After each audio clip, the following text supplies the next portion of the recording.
به نام خدا. سلام. خیلی از عزیزان به نرم افزارهای کامپیوتری دسترسی ندارن و با استفاده از موبایل فیلم‌هاشون رو ادیت میکنن و در شبکه‌های مجازی به اشتراک میذارن. به همین دلیل توی این ویدیو قصد داریم با هم دیگه یاد بگیریم که چطور با استفاده از اپلیکیشن کاین مستر که یکی از بهترین اپلیکیشن های ادیت ویدیو در موبایل هستش، نوار پیشرفتی شبیه به این نواری که توی این قسمت داریم ایجاد کنیم.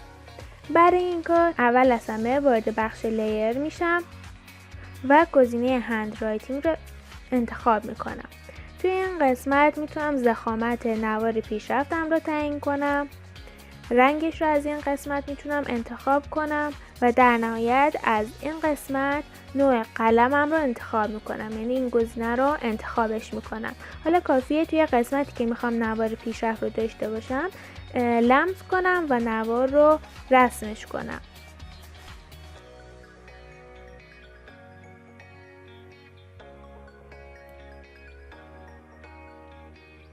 بعد از اینکه این خط رو رسمش کردید روی این علامت تیک کلیک میکنیم و اگر که من روی این خط لمس کنم یا کلیک کنم میتونم که به راحتی جاش رو تغییر بدم یا حتی دوباره بزرگ و کوچیکش کنم. اگر که خطم یه مقداری کج شده میتونم که از این قسمت بچرخونمش و کاملا صافش بکنم.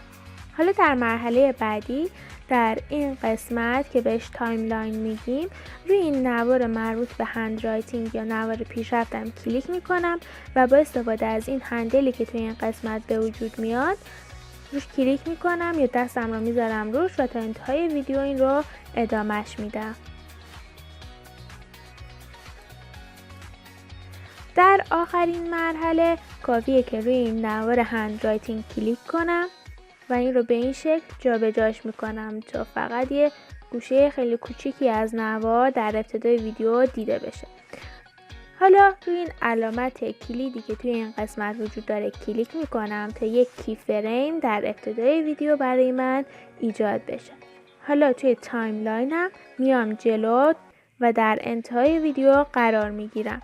دوباره این نوار پیشرفتم رو میگیرم و میارمش تا این قسمت. یه مقدار سایزش رو کوچیک‌تر کنم چون سایزش جابجا شد و به این ترتیب طوری جابجاش میکنم تا این نوار کل صفحه رو در بر بگیره. حالا روی علامت تیک کلیک میکنم و کار من اینجا تموم شده و همونطور که میبینید من به همین راحتی تونستم که یک نوار پیشرفت در اپلیکیشن کاین مستر ایجاد کنم و میتونم که ازش توی فیلمم استفاده کنم و در شبکه‌های مجازی به اشتراک بذارم.